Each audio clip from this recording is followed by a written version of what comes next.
तज्जयति परम ज्योति समम समस्तैरनन्तपर्यायै दर्पणतल इव सकला प्रतिफलति पदार्थमालिका यत्र गुरुवः पान्तनो नित्यं ज्ञानदर्शननायका चारित्रार्णौ गंभीरा मोक्षमार्गोपदेशका।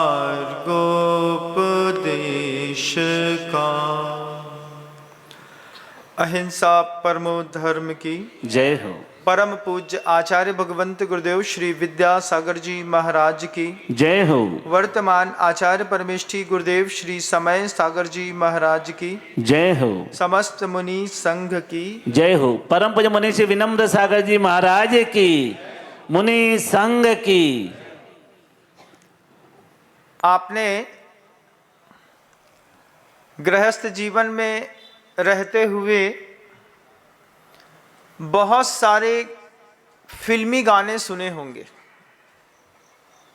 कितने सुने याद नहीं, कितने भूल गए याद नहीं, कुछ थोड़े बहुत दिमाग में आपके हो सकते हैं।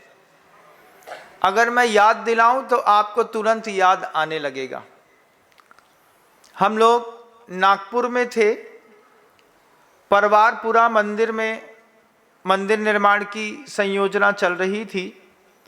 गुरुदेव प्रमोद जी गुडलक वालों के मकान में रुके हुए थे, पूरा संघ उसी में रुका हुआ था।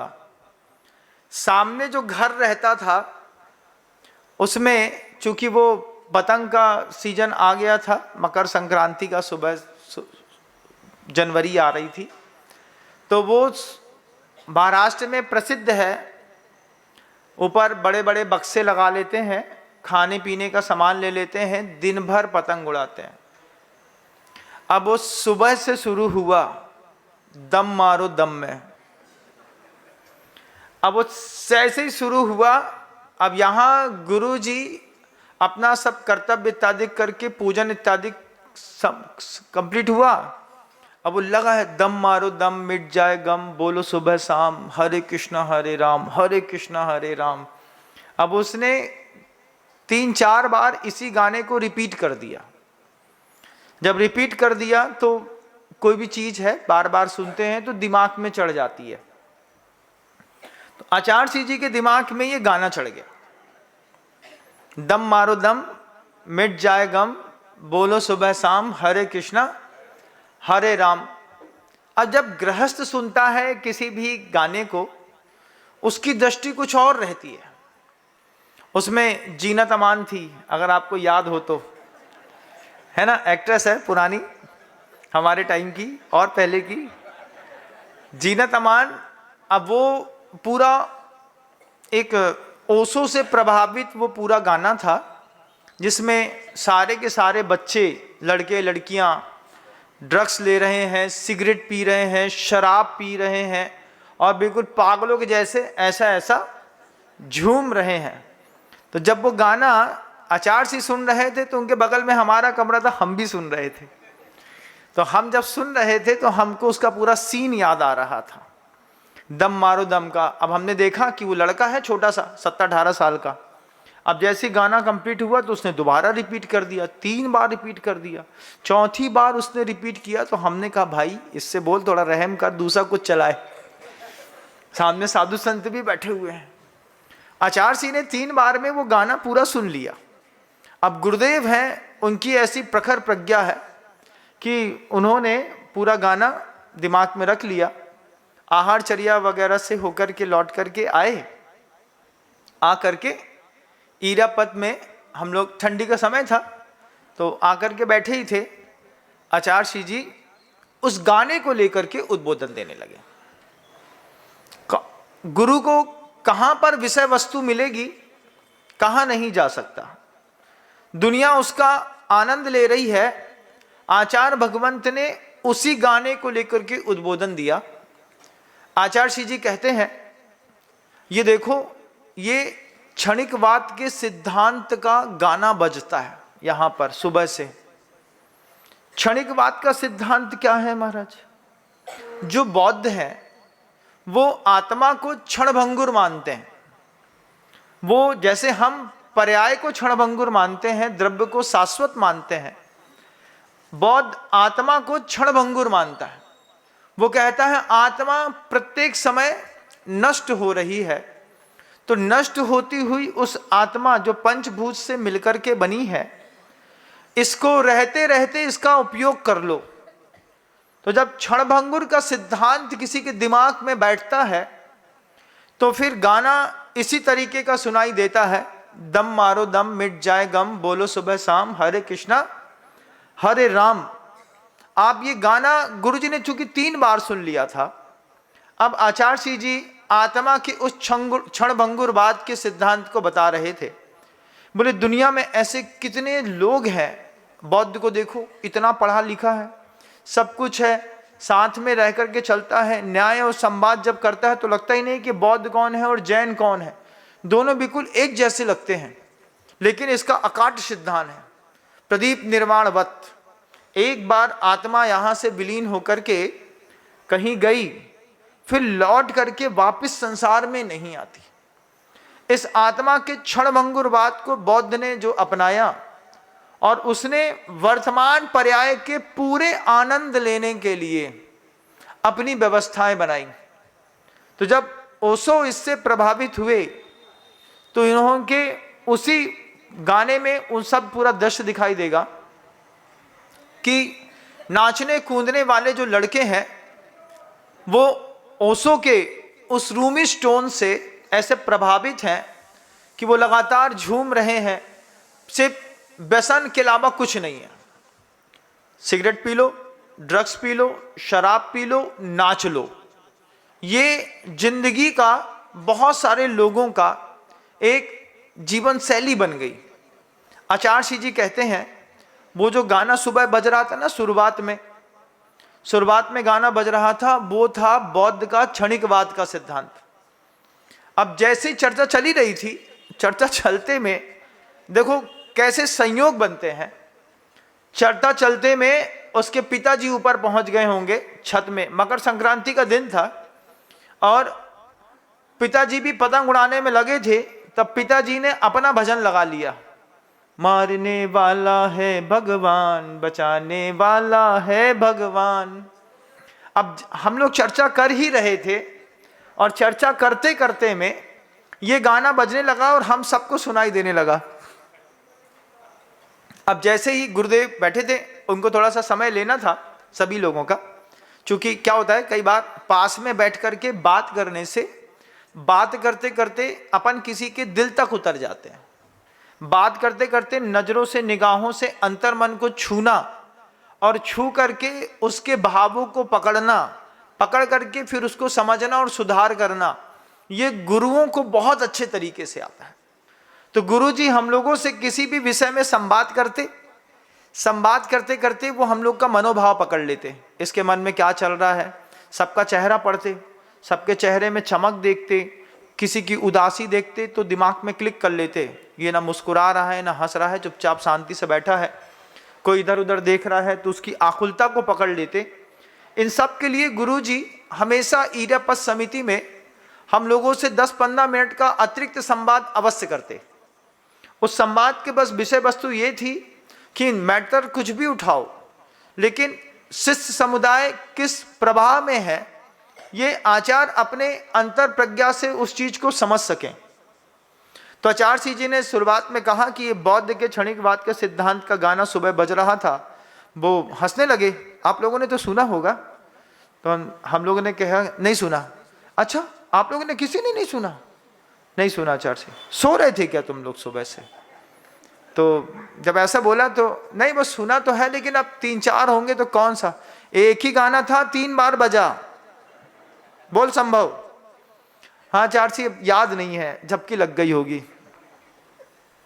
वो क्या है, वो दम दम मारो दम, इतना ही बस बोले गुरुजी।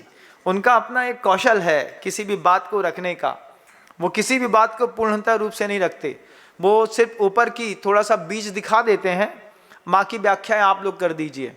उनको जो व्याख्या करनी है वो करेंगे, लेकिन उल्टी सीधी व्याख्या वो नहीं करेंगे। उनने दम मारो दम बोला तो किसी ने पूरा एक लाइन बोल दी, बोले हाँ इनको तो याद है, आपके जमाने का है क्या? नहीं नहीं गुरुदेव, सुबह ही याद हुआ है।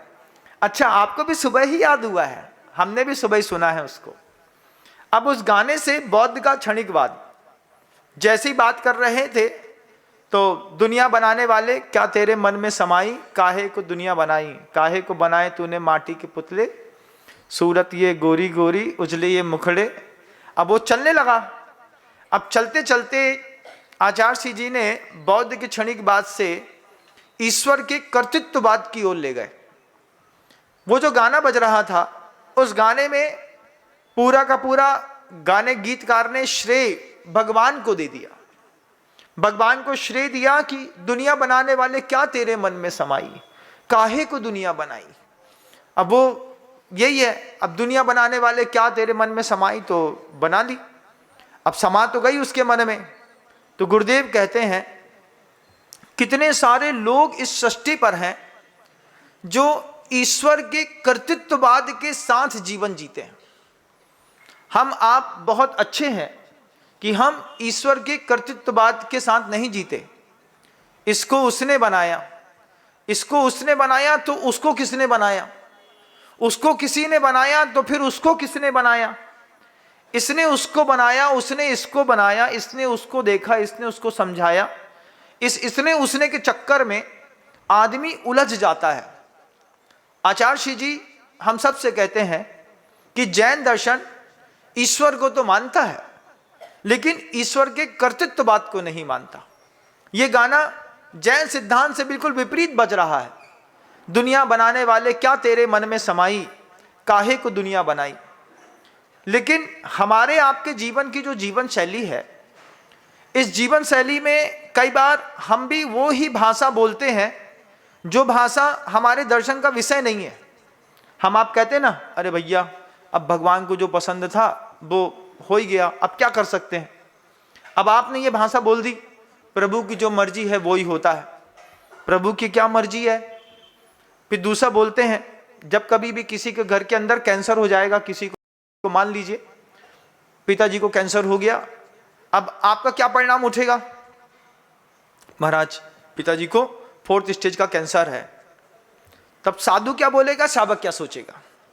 साधु बोलेगा, साधु बाद में बोलेगा, पहले शावक से पूछते हैं, बताओ तुम्हारे पिताजी को 4th स्टेज का कैंसर है और डॉक्टर कहे कि इनके पास सिर्फ 4 महीने हैं, तो 4 महीने में तुम अपने पिताजी के साथ क्या करोगे। महाराज 4 महीने में पिताजी को स्विट्जरलैंड घुमा देंगे, दुबई घुमा देंगे, यहाँ घुमा देंगे, जो खिलाना है खिला देंगे, जब तक उनसे खाते बन रहा है अच्छी अच्छी होटलें दिखा देंगे, सब घुमा देंगे। तुम्हारी भाषा घूमने घुमाने वाली, क्यों, क्षणभंगुरवाद की स्थिति है तुम्हारे मन के अंदर। पर्याय है तो भोग लो, पर्याय है तो भोग लो, ये भी खा लो, ये भी खा लो, ये भी खा लो, कब मिली ना मिली। और साधु होगा तो क्या बोलेगा, 4 महीने का समय है, 4 महीने में अच्छी संलेखना हो जाएगी, आज से चार्य जी के पास चलो, नियत संयम ले लो। जब जैसे ही कोई कहेगा साधु कि इनको संलेखना के व्रत दिलाओ, 4th स्टेज है, डॉक्टर तो कह ही रहा 4 महीने, हाँ महाराज जी अभी सोचते हैं। अभी आपकी जो सोच है ये वास्तव में आपकी नहीं है, आपके उस दर्शन की सोच है, जिस दर्शन से आप प्रभावित होकर के वो सोच रहे हैं। एक बार पापा को बंबई घुमा देते हैं, एक बार पापा ने को झूला झुला देते हैं, एक बार अपने पिताजी को मेट्रो ट्रेन में घुमा देते हैं, एक बार टनल घुमा देते हैं, एक बार स्कूबा ड्राइविंग करवा देते हैं। हम कब जा ही तो रहे हैं पिताजी, भोग लो थोड़ा और सुख। जाते वक्त क्या लगेगा, जाते वक्त ये लगे कि हमने सब सुख भोग लिया, 4 महीने में पूरी पर्याय का सुख भोग लिया तुम्हारे पिताजी ने। लेकिन तुम्हारी तो धारणा ऐसी है। साधु संतों की धारणा कैसी है, साधु संतों की धारणा है 4 महीने का समय है, अवेयरनेस के साथ खुद अपना आत्मचिंतन करो। गुरुवर सभी को समझाते हैं, बौद्ध के क्षणिकवाद के सिद्धांत से अपने अंतर्मन को ऊपर उठाओ। ये मत सोचो कि भोग लेंगे तो बड़ा सुख मिल जाएगा, भोगने के बाद कोई ज्यादा देर सुख नहीं मिलने वाला। भोगी हुई वस्तु भोगने के अंतर मुहूर्त के बाद विकार पैदा करके आपके परिणाम को दूषित कर देती है। त्यागने पर तो रहता है कि हाँ अभी इनका त्याग व्यवस्थित है, भोगी बहुत जल्दी उदासीन हो जाता है। दूसरा भजन जब चल रहा था, मारने ये दुनिया बनाने वाले क्या तेरे मन में समाई, काहे को दुनिया बनाई, तो गुरुदेव फिर उस सिद्धांत को भी कहने लगे कि कितनी जगह आप ईश्वर के कर्तृत्ववाद से ग्रसित हो जाते हैं।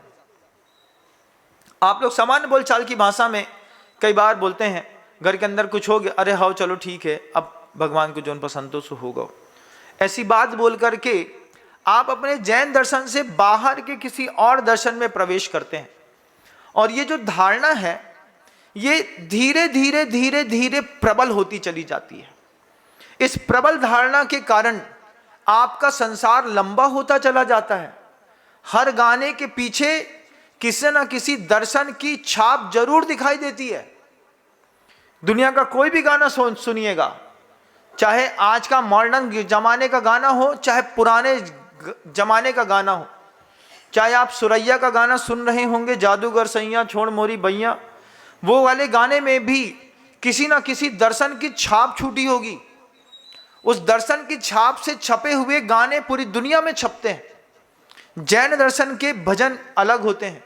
हम तो कबहू ना निज घर आए, पर घर फिरत बहुत दिन बीते, नाम अनेक धराए। ये बात गुरुदेव जब कह रहे थे, पीछे एक दो विद्वान आकर के पीछे बैठ गए। अब विद्वान बैठ जाए और आचार्य से थाली न लगाएं, उसके लिए हो नहीं सकता। कोई भी ज्ञानी बैठा गुरु जी के समो शरण में, आचार्य जी ने बिना कहे उसको खिलाया।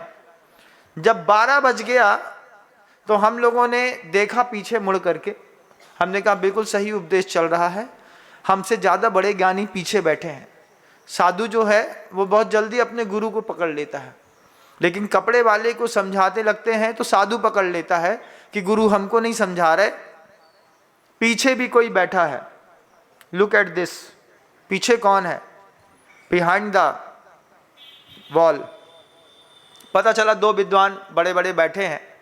आचार्य जी उन्हीं को बताने लगे। द्रव्य से द्रव्यांतर के विषय को समझते तो होंगे आप लोग तो समझते ही हैं। बागी द्वारा में तो सब कोई जन्मजात विद्वान पैदा होता है ना।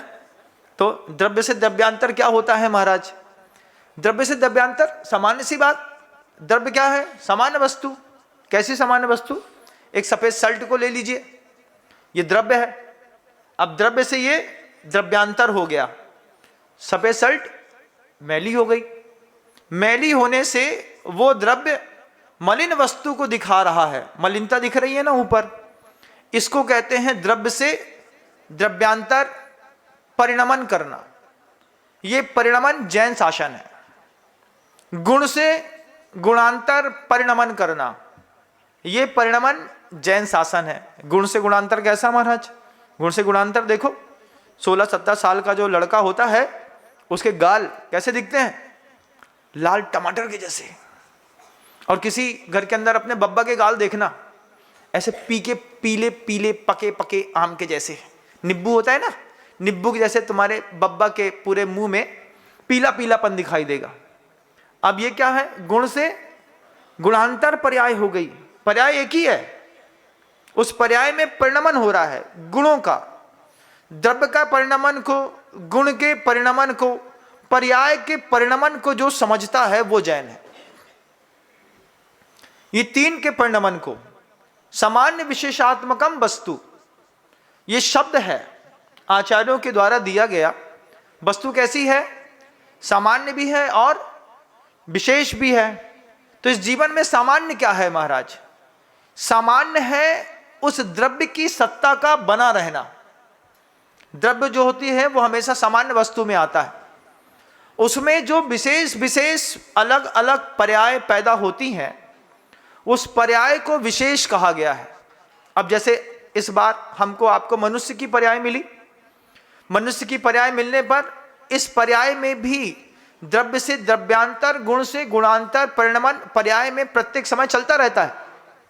पहले बच्चे थे, बच्चे से धीरे धीरे बड़े हुए, सिर में घने बाल थे, धीरे से टकले हुए।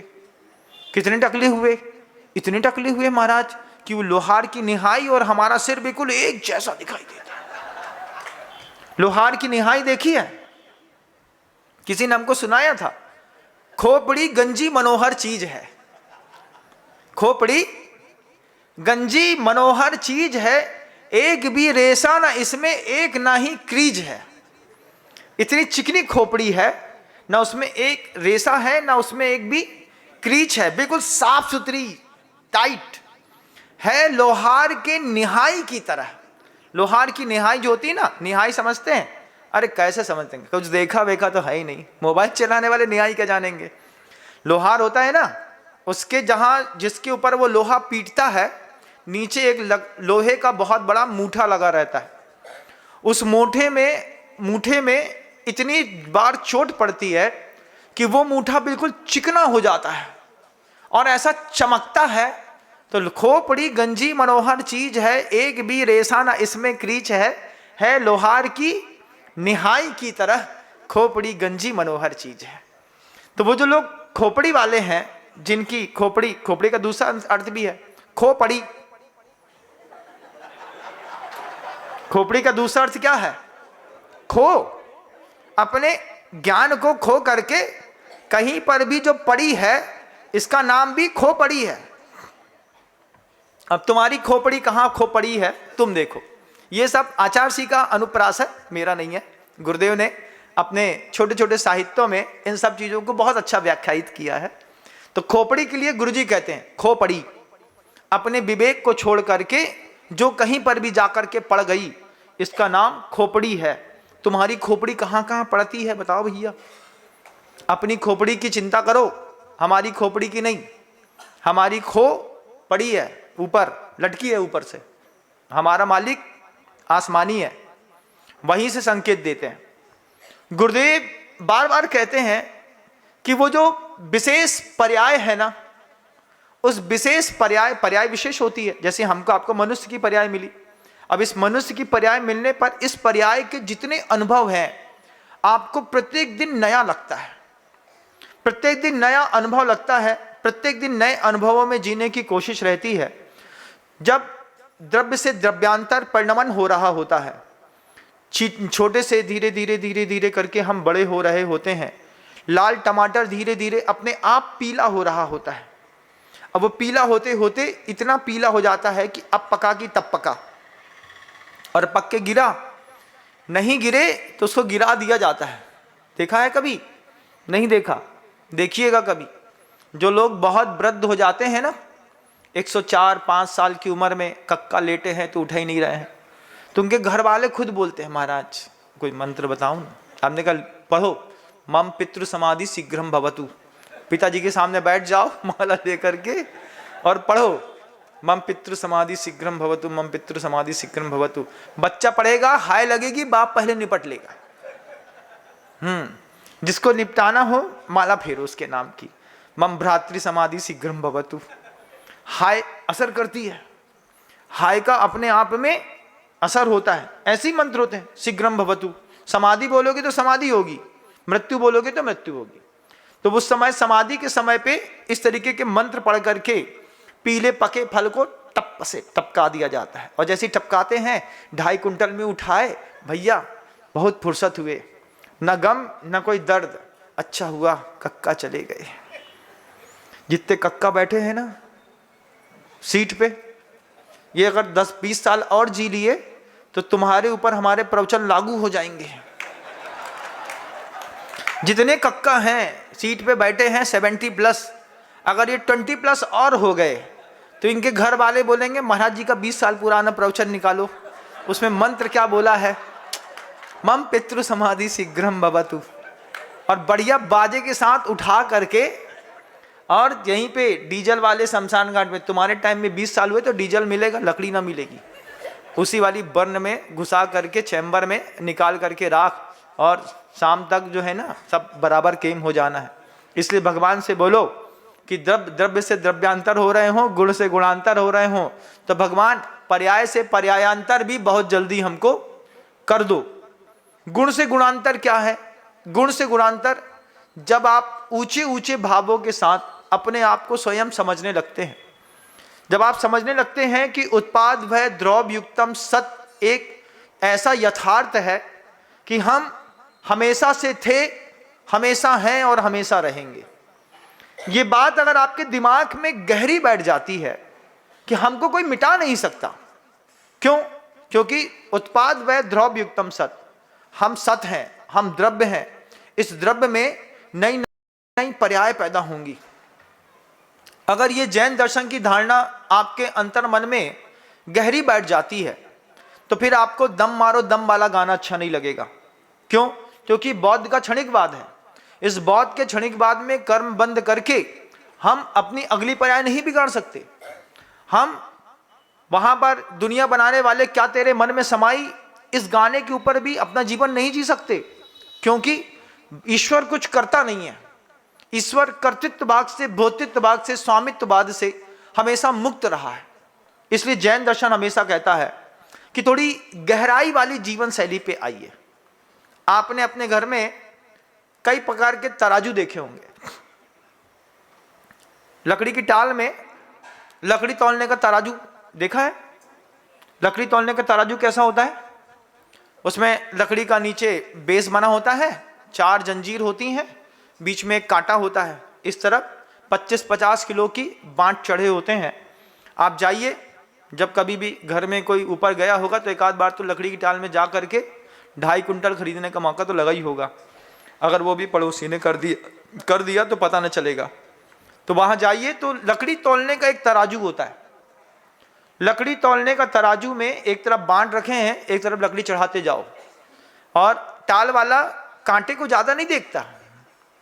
हाँ भैया, इधर से इधर हो गया है, उठाओ लकड़ी ले जाओ, 2-4 किलो ज्यादा होगी, चल जाएगी।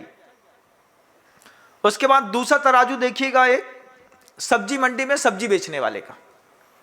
सब्जी मंडी में सब्जी बेचने वाले का तराजू और लकड़ी के तराजू में अंतर है कि नहीं है महाराज? बहुत अंतर है। क्या अंतर है? वो साइज में भी बड़ा था और उसके कांटे पर ज्यादा दिमाग नहीं देते, और थोड़ा बहुत आदमी उठा के भी ले जाए तो कोई फर्क नहीं पड़ता, क्योंकि वस्तु बहुत हल्की है।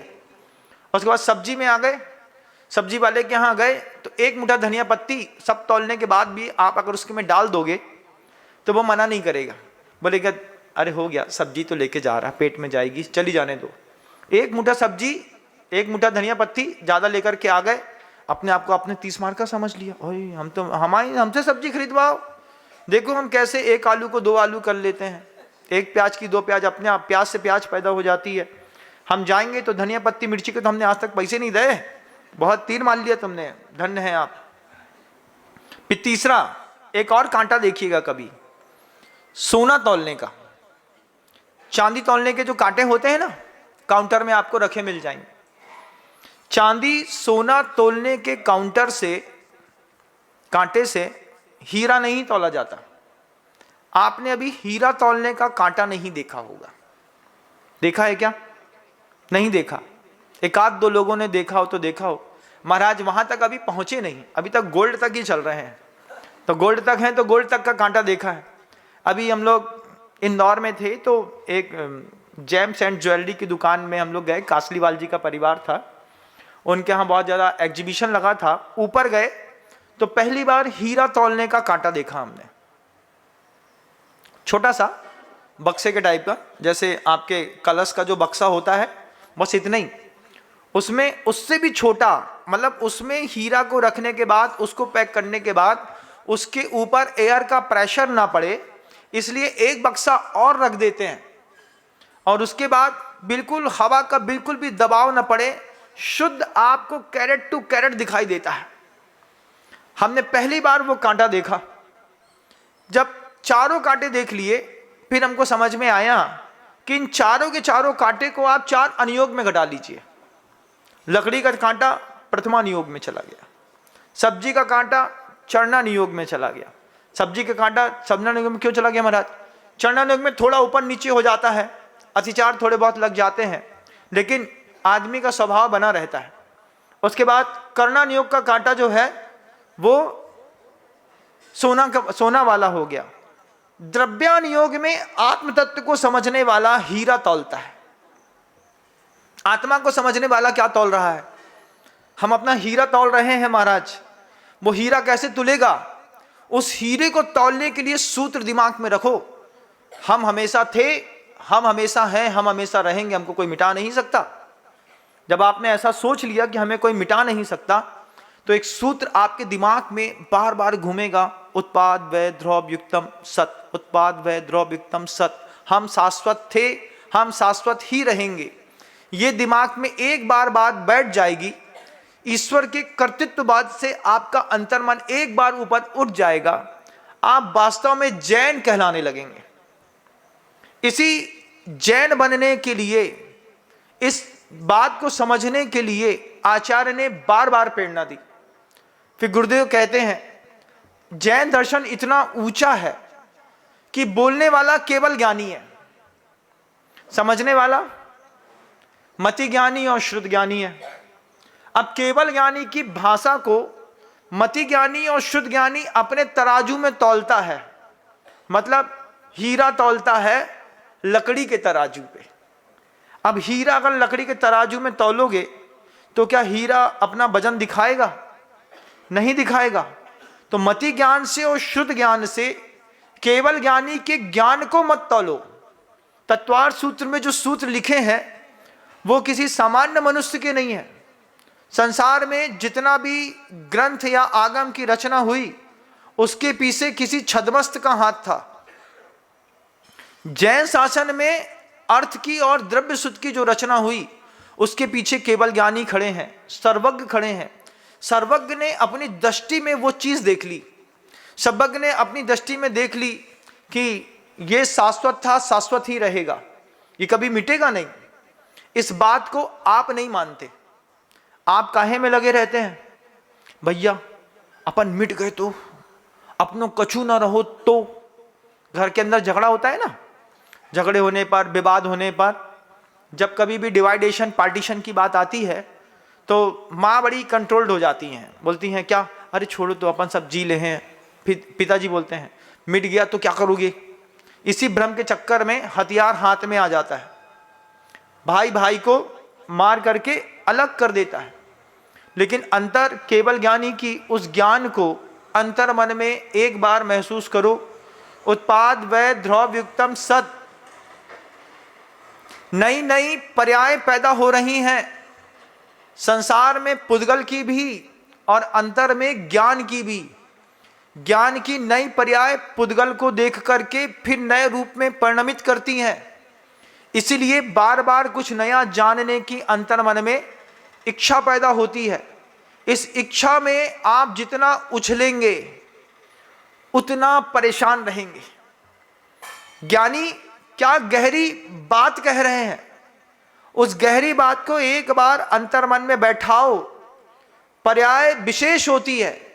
ये जो विशेष पर्याय आपको मिली है, पुरुष की मिली है, स्त्री की मिली है, महिला की मिली है, बेटी की मिली है, वृद्ध की मिली है, प्रौढ़ की मिली है। एक ही इंसान कई पर्यायों को एक ही जीवन में जीता है। बच्चे की पर्याय में बचपना ढंग से नहीं जिया, जवानी में जवानी ढंग से नहीं जी, माता पिता बनने के बाद माता पिता की पर्याय की कीमत नहीं समझी, आज वृद्ध होने के बाद उस वृद्ध की पर्याय की भी कीमत नहीं समझ रहे। जवान लड़के के साथ जब कोई 70-75 साल का व्यक्ति एडल्ट मूवी देखता हुआ किसी टॉकीज में पकड़ा जाता है तो एडल्ट व्यक्ति बार बार सोचता है, अरे जवान का काम था, हमने कर लिया। ये जवानी में लोग चले जाते तो बात अलग थी, वृद्ध मिल जाते हैं। पर्याय की कीमत नहीं समझते। पर्याय की कीमत आपके ड्रेसिंग सेंस के ऊपर भी डिपेंड करती है। आप कल्पना करिए, ये अपने जो चलने वाले साहब लोग हैं, टम्मकटू चलते हैं ना ऐसे, इनको टी शर्ट पहना दो, एक जीन्स पहना करके गॉगल पहना दो, तो जीन्स टी शर्ट और गॉगल की कीमत घटेगी कि बढ़ जाएगी? क्या होगा? अगर आपकी उम्र के अकॉर्डिंग आपका ड्रेसिंग सेंस नहीं रहा तो किसकी कीमत घटेगी, किसकी बढ़ेगी? आपकी कीमत आपके कपड़े के चक्कर में घट जाएगी। लोग क्या बोलेंगे, अरे भाई अगाड़ी से देखो ना, पीछे 72 साल का हो गया उसके बाद भी क्या बोलेंगे, 72 साल का हो गया उसके बाद भी काला चश्मा लगा के घूम रहा है, क्या है? क्या दिमाग मत ही मारी गया। तो फिर धीरे से आदमी कट मारेगा, क्यों टमक टू चलें क्या? अरे नहीं, अभी तो मैं चल रहा हूँ। अब वो टमक टू है। पर्याय की सही कीमत करो। जिस पर्याय में हो उस पर्याय में सबसे बेस्ट क्या कर सकते हैं। फिर आचार्य कहते हैं मनुष्य की पर्याय में आकर के दो चीजों में पूरी पर्याय बर्बाद हो जाती है। एक बार बच्चा थोड़ा भी अपना बचपना छोड़ करके थोड़ा भी समझदार होता है। बच्चा समझदार कब होता है? जब वो किसी चीज को छिपाने लगता है। 7-8 साल की उम्र में बच्चों की कोमलता जाना शुरू होती है और धीरे धीरे बच्चे समझदार होना शुरू होते हैं। जब तक तुम अपने बच्चे को कभी टेस्ट करके देखना, बच्चे से बोलो जाओ सामने की दुकान से 2 किलो दाल ले आओ, किराना दुकान वाला सामने वाली दुकान से 2 किलो दाल बुलवाएगा। अब तुमको दाल का रेट पता है, दाल 100 रुपए किलो है। बच्चा दुकान में जाएगा, चाचा 2 किलो दाल दे दो। 2 किलो दाल दी, घर में आकर के ग्राहकी के सामने पिताजी ने पूछा कितने की है? 100 रुपए किलो। 100 का 100 बता दे तो बच्चा है। जिस दिन बच्चा 100 का 110 बता दे, बच्चे के मन के अंदर मायाचारी आ गई। आप अपने बच्चे का टेस्ट करिएगा कि ये बाहर से सबके सामने भी कराए हुए कामों में झूठ बोलता है कि सच बोलता है। झूठ बोलता हुआ बच्चा मिल जाए, बच्चा बड़ा होने लगा। और जैसे ही बच्चा बड़ा होता है उसके अंदर जनरंजन और मनोरंजन 2 शब्द रखिएगा अपने जीवन में। दूसरों को खुश करने की आदत पैदा होती है। जैसे ही बच्चा किसी और से फीडबैक चाहने लगता है, हमने अच्छा किया ना, अब फीडबैक नहीं मिलता है। ये फीडबैक क्या है? ये है जनरंजन। है तो हम अपने आप में, लेकिन इस पर्याय की विशेष पर्याय में आने के बाद हमारे मन के अंदर ये भाव पैदा हो गया कि तुम हमारी प्रशंसा करो। एक समय तक बच्चे किसी की प्रशंसा के मोहताज नहीं होते। शाम के समय एक बच्ची आती है, उसका बस काम है जैसे ही चालू होगी वो ताली बजा करके अपना नाचने लगेगी। उसका नाचना मैं पिछले 2.5 महीने से देख रहा, लगातार टाइम पे आकर के खड़ा होना, उसको अपना नृत्य करना और चले जाना। उसको इससे कोई मतलब नहीं पीछे वाला क्या देख रहा है, कौन क्या बोल रहा है। वो 1-2 बार अपनी माँ को जरूर देख लेती है, हम गलत तो नहीं है, बस इतना ही। और उसकी माँ ने एक बार इशारा कर दिया, उतने में वो अपने उसमें मस्त हो जाती है। वो बचपना दिखता है। अब इसी में कोई सोचने लगे, विचार करने लगे, हमने अच्छा नाचा ना, फीडबैक मांगा, आप जनरंजन के आदी हो गए। जो विशेष पर्याय थी किसी विशेष काम के लिए, उसको आपने सामान्य में डाल दिया। उसके बाद गुरुदेव कहते हैं जनरंजन के बाद मनोरंजन। जब भी आप अपने मन का रंजन करेंगे, उस मन के रंजन करने के लिए आपको 4 रौद्र ध्यान में से कोई एक रौद्र ध्यान आप अवश्य करेंगे। या तो आप मृषानंदी मनोरंजन करेंगे। झूठ बोलने के बाद जब आपके मन के अंदर उस झूठ को बोलने के बाद गुदगुदी होती है, सही फंसाया ना, क्यों सही लग रहा है? अभी मत बोल, अभी मत बोल, बाद में बोलेंगे। ये क्या है? हिंसा, मृषानंदी रौद्र ध्यान आपके मनोरंजन का टॉनिक है। ये विशेष पर्याय किसी और चीज के लिए मिली थी, लेकिन अफसोस इस बात का है कि केवल ज्ञानी के ज्ञान सूत्र हमको समझ में नहीं आए।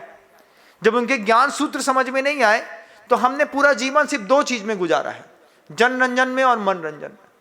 कोई तीसरा सूत्र आपके जीवन में नहीं आया। झूठ बोल करके आनंद लिया और आनंद लेकर के उसी आनंद में मग्न होते रहे। परिग्रह इकट्ठा करने में पर्याय लग गई, सुबह से लेकर शाम तक दुकान चलाओ, दुकान चलाओ, दुकान चलाओ। अब 75 साल का आदमी लगा है कंप्यूटर में कुट कुट कुट कुट करने के लिए। भैया तुम्हारे टपकने का टाइम आ गया, पीले पीले गाल वालों, तुम्हारे टपकने का टाइम आ गया। तुम अपने लड़के से बोलो, बेटा बहुत देखा, हम चले कहाँ, थोड़ा सा आश्रम में रहेंगे, एकत्व विभक्ति को जी पाएंगे। तुम्हारा मोह छोड़ेंगे तब तो मेरी संलेखना होगी। घर के अंदर 80 साल का बुढ़ा मर जाए, इतने संक्लेश परिणाम में मरता है वो आदमी, मर करके सीधे तिरंच बनता है। चाहे भले तुम कितनी बार उसमें स्वर्गीय स्वर्गीय लिख दो, किसी के वो सामने स्वर्गीय लिख दो, लिखने से क्या होता है? मरेगा वहीं 75 साल का 70 साल का आदमी दुकान सुबह की चाबी लेकर के टुक टुक करके पहुंच गया, दुकान खोलनी है, नाड़ हिल रही है। क्या बेटा अभी आ रहे हैं पापा? नाड़ हिल रही है, दुकान खोलने में लगा है। ये व्यक्ति वो परिग्रह नंदी मनोरंजन करने वाला रौद्र ध्यानी है। ये जिस दिन मरेगा उस दिन मर करके सीधे तिर्यंश बनेगा। घर के अंदर आपने देखा ना, गद्दी संभालने वाले सांप बन करके घर के अंदर आ जाते हैं। क्या है? छूने नहीं दूंगा मैं, ये मेरा है। कौन लेगा? लड़का तो नहीं ले पाएगा, नाती को दे दूंगा। तो बाप जाता है तो सांप आकर के खजाने में खड़ा मिल रहा है। कौन है? तुम्हारे बब्बा, 75 साल की उम्र में दुकान चलाते चलाते यहीं पे मरे थे बेटा। यहीं पे मर करके यहीं पर छिपकली बन के ऊपर टंगे हैं, ऊपर से देख रहे हैं, नाती अभी तक नहीं आया। घर के अंदर की छिपकली को कभी भी पड़ोसी मत, बैरी मत समझना। वो तुम्हारे कोई पूर्वज के अंश हो सकते हैं, जिनको तुम्हारे, अब देखो अपने घर में तुम्हारे बुजुर्ग को कितना लोभ है। ये मर करके छिपकली बन जाएंगे, मेढक बन करके बार बार आकर के खड़े हो करके देख लेंगे, गैया बन करके तुम्हारे घर के अंदर घुस जाएंगे, कुत्ता बन करके तुमको पालने लगेंगे, थोड़ी सी बात में वाव वाव करने लगेंगे। सब सो रहे हैं दुनिया में, बस वो बब्बा जग रहे हैं। कहाँ? अरे भाई वाव वाव कर रहे हैं, वाव वाव वाव चल रहा है। कुत्ता नहीं है, कुत्ता नहीं है। तुम कुत्ता क्यों पालोगे? तुम अपना बब्बा पाल रहे हो। वो तुम बब्बा, बब्बा जी बोल दो, बब्बा बोल दो। ये क्या है? ये वो आदमी है जो 75 साल की उम्र में परिग्रह के रौद्र ध्यान को करते हुए अपने घर में जिसने दम तोड़ा है। इसको ये ना सूझी कि आश्रम में जा करके थोड़ा रह ले लेता हूं, ये ना सूझी कि 4 महीने चातुर्मास के धंधा मद्दा रहता है, कम से कम किसी साधु संगति में 2-3 महीने के लिए घर से बाहर रह लेता हूं। अरे हमारा तो घर ही में बनता है। अभी भी तृष्णा बलवती, नाड़ हिलती लार गिरती, आचार्य जी कहते हैं, नाड़ हिलती लार गिरती। रसगुल्ला देखेगा यहां से पहले टपक जाएगा सीरा सट। अब उसी के कुर्ते से उसका मुंह पोंछ दिया। हाँ हाँ बेटा ले आओ ले आओ ले आओ ले आओ। रसगुल्ला खाते खाते 2 बूंद और टपक गई। अब वो समझदार बहू कहती है, पिताजी के कपड़ा हम न धोएंगे, ये घिनापनी करते रहते हैं। नाड़ हिलती लार गिरती तृष्णा बलवती। उन 75 साल 70 साल के लोग न जीते न जीने देते, घर के अंदर ऐसे कब्जा करके बैठे। लड़का किसमिसा रहा, लड़का का बस चले तो फिर नेपाल जैसा कांड हो जाए। नेपाल में राजवंश में हुआ था ना, क्यों हुआ था? उसका एक ही कारण था, उम्र बढ़ रही थी, गद्दी मिली नहीं, छोड़ने वाले से छूट नहीं रही। सेठ साहब गद्दी नहीं छोड़ रहे, दूसरा सेठ कहां से पैदा होगा? तो उसने एक साथ 18-17 लोगों का अपने ही परिवार में वध कर दिया। ये इतिहास देखिएगा, इतिहास से सीखना है कि उस द्रव्य गुण और पर्याय में ये जो पर्याय विशेष है, इस विशेष पर्याय में जनरंजन और मनोरंजन, और मनोरंजन जब भी होगा रौद्र ध्यान के साथ होगा। रौद्र ध्यान आगम ग्रंथों में जैन धर्मों में 4 प्रकार का कहा है। या तो वो झूठ बोल करके मनोरंजन कर रहा होगा, पैसा इकट्ठा करके मनोरंजन कर रहा होगा, या फिर हिंसा करके मनोरंजन कर रहा होगा। हिंसा करके भी मनोरंजन बहुत होता है। कुछ लोगों को नाली साफ करने पर ऐसा लगता है जैसे भगवान का अभिषेक कर दिया। वो सुबह से झाड़ू ले लेंगे, सीख की पाइप पानी का चालू कर देंगे और अपने घर के बाहर की जो नाली जमी रहती है ना, बहती है, उसको ऐसा खोदेंगे, फिर पूरा फोर्स मारेंगे, पूरा प्रेशर मार करके, पूरी हिंसा करके, जितनी हिंसा कर सकते हैं कर दिया। नाली साफ कर ली, बहुत हो गया, अब पोहा ले आओ। जो काम बेहतर कर सकता था वे तुम्हारे बब्बा कर रहे हैं। काहे में लगे हैं? हिंसा नंदी रौद्र ध्यान। नाली साफ करने में खूब मजा आता है। उनसे बोलो कक्का सुबह से थोड़ा भगवान का अभिषेक कराओ, वैराग्य भावना पढ़ लो, माला फेर लो। 2 गाली देगा पक। उसके बाद क्या करेगा? उसके बाद बोलेगा बोला मत कर मेरे बीच में। क्या है? हिंसा नंदी रौद्र ध्यान मनोरंजन। उसमें उस आदमी को दायित्व तो नहीं, उसको उसमें अब खुशी मिलने लगी है, अब वो उसकी आदत में शामिल है। लड़का कहता है 5 रुपये दे हैं, वो मेहतर घूम रहा है, वो कर देगा। है, तुम्हें तो बस पैसा की कीमत ही नहीं पता। अब गोल्ड का इतना बड़ा शोरूम है, उनके कक्का झाड़ू लगावे में लगे, बेस साफ कर रहे, पूरी नाली खोद मारी। वो जो सोना चांदी के व्यवसायी होते हैं ना, उनके घर के सामने एक कीमिया घर होते हैं। कीमिया घर समझते हैं? नहीं समझते? पढ़े लिखे नहीं क्या तुम लोग? पढ़े लिखे तो हो। वो होते हैं ना जो नाली को उठाएंगे, पूरी रेत इकट्ठी करेंगे, फिर तसले में उसी नाली के पानी से धोएंगे, फिर उसको वहीं पे साफ करेंगे, फिर उसको ठीक करेंगे, उसमें से वो सोना निकाल लेते हैं। उनका कोई फ्री का काम नहीं रहता। उनकी अगर किसी भी सुनार के बाहर कोई बैठा है कर रहा है, क्योंकि जब वो बनाता है तोड़ता है तो कुछ ना कुछ उछट करके नीचे गिर जाता है, आंख में नहीं आता है तो झाड़ू में बह जाता है। तो सुनार के घर के अंदर कभी भी झाड़ू बाहर नहीं लगती। सुनार बाहर से कचरा समेटते समेटते अंदर लाता है, अंदर ला करके एक टीन में धर देगा, और उसका वो डिब्बा धूल मिट्टी वाला महीने के महीने बिकेगा। 3,000 का, 5,000 का, 6,000 का कचड़े का डिब्बा सुनार का बिकता भैया। तुम्हारे घर तो फेंक दिया जाता है।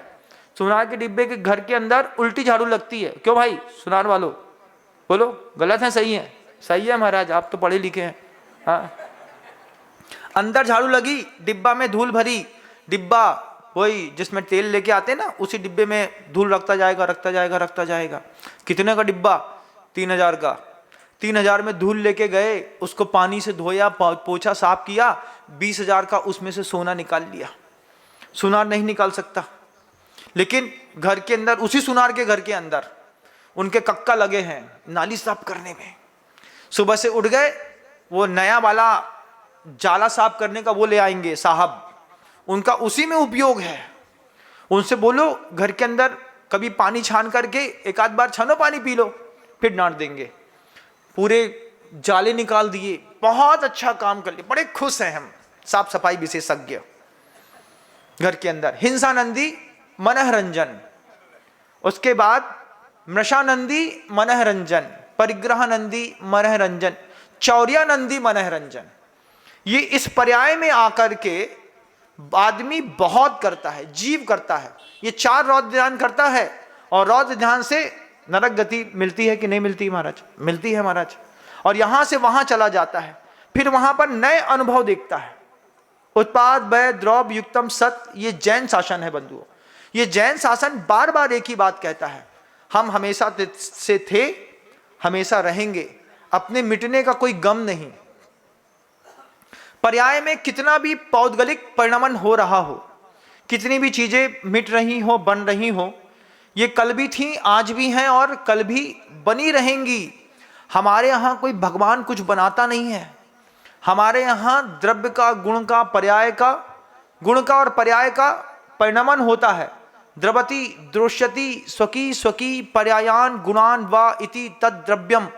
ये सूत्र केवल ज्ञानियों ने कहा। केवल ज्ञानियों की इस भाषा को जिसने समझा वो मरण के भय से मुक्त हुआ। क्या मार दोगे तुम हमको? हम आज नहीं तो कल फिर मिल जाएंगे। क्या जुदा कर देगा कोई हमको तुमसे? हम आज हैं, कल फिर मिल जाएंगे।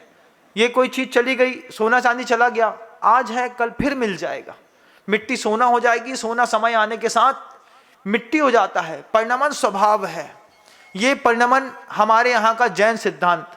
लेकिन कई लोग भौतिकवाद में क्षणभंगुर जीवन जीते हैं। पर्याय क्षणभंगुर होती है, इसको समझिएगा। आत्मा कभी क्षणभंगुर नहीं होती।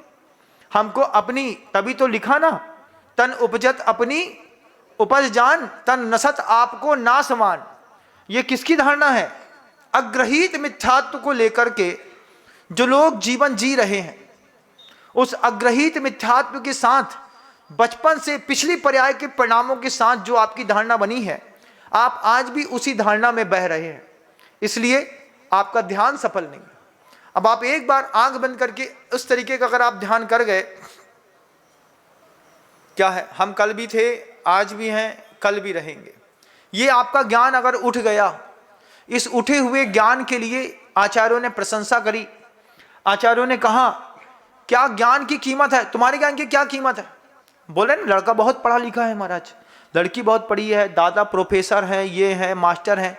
अभी सागर गए थे, अंकुर कॉलोनी में एक परिवार में 7 PhD, लड़का से लेकर के बब्बा तक सब पीएचडी होल्डर्स। हमने कही गजब है तुम्हारे यहाँ। बोले हाँ महाराज, हमारे यहाँ सब पीएचडी वाले हैं, लेकिन चौका नहीं लगता। क्यों? क्योंकि भाव नहीं होते हैं। हमने कहा क्यों नहीं होते भैया? यहाँ तो लिखा है, पढ़े लिखे आदमी ज्ञानी की क्या परिभाषा है? जैन रागा बिरजेज जैन सेई सूरज जदी जैन मिथि पबा बेजे तम नानम जिन शासने। जिनेन भगवान के शासन में ज्ञान किसको कहते हैं? जो पढ़े लिखे हैं ना, ये पढ़ा लिखा नहीं। जैन रागा विरजेज, जिस ज्ञान के माध्यम से हमारा अपने आप से और परिवार से राग उठ जाए। जो परिकर, जो संसार आपने, संसार से राग नहीं उठेगा। जो संसार आपने बसाया है, उस बसे हुए संसार से जैन रागा विरजेज, जिससे राग वैराग की ओर पहुंच जाए। जैन से ही सूरज जदी, श्रेयो मार्ग में प्रवृत्ति हो जाए। लड़का मोबाइल चला सकता है, लेकिन अभिषेक नहीं कर सकता। सुबह 9:30 बजे उठेगा, आप आउट ऑफ कंट्रोल है, आप उसको बोल नहीं सकते। से ही सूरज जदी ना, भगवान हमसे ना हो पाएगा। जैन मैत्री पभावेज, जिससे मैत्री भाव स्थापित होता हो, जिससे प्रभावना होती हो। तम नानम जिन शासनेन, जिन्हें भगवान के मत में उसको शासन कहा है, उसको ज्ञान कहा है। उस ज्ञान से अछूते होकर के हम दम मारो दम में लगे हैं कि नहीं? बोलो। थोड़ा भी छाती में जुनून आता है, अरे चलना, कुछ नहीं होता है, चल। ये क्या है? दम मारो दम है। कुछ बिगड़ जाए, ऊपर से दुनिया बनाने वाले क्या तेरे मन में समाई। दिल टूट जाए, अपना मन ना मिले, क्या तेरे मन में समाई। काहे की दुनिया बनाई, काहे बनाए तूने माटी के पुतले, सूरत ये गोरी गोरी उजले ये मुखड़े। काहे बनाया तूने दुनिया का रेला, उस पे लगाया जवानी का मेला। का तेरे मन में समाई रे भैया? कछु नहीं मन में समाई उसके। वो बहुत निर्विकल्प है, सिद्धालय में बैठा है, उसको इन सब प्रपंचों से कोई मतलब नहीं। आपने अपना खुद प्रपंच रचा है, उस प्रपंच के रचयिता अस्य मूल ग्रंथ करता रहा है आपके। कौन? सर्वज्ञ देवा नहीं, आप स्वयं। तुम जहां खड़े हो, जो तुम दर्द भोग रहे हो, उसके मूल ग्रंथ करता तुम खुद हो। ईश्वर के कर्तव्यवाद से ऊपर उठो, दम मारो दम के गानों से ऊपर उठो, क्षणिक बात से ऊपर उठ करके अपने उस उत्पाद भय द्रव युक्तम सत की उस भाव को अंतर मन से समझने की अगर कोशिश करेंगे, तो वह ध्यान आपको मुक्ति का कारण बनेगा। बाकी तो आर्त ध्यान और रौद्र ध्यान की श्रेणी में आते हैं। जीवन पर्याय है, बदल जाएगी, फिर नई कहानी शुरू होगी। हम बदलते रहेंगे, लेकिन कभी मुक्त नहीं हो पाएंगे। मुक्ति का एक रास्ता आपको भी दिखे, ऐसी भावना रखता हूँ। शब्दों को विराम देता हूँ। गुरुदेव श्री विद्यासागर जी महाराज की जय।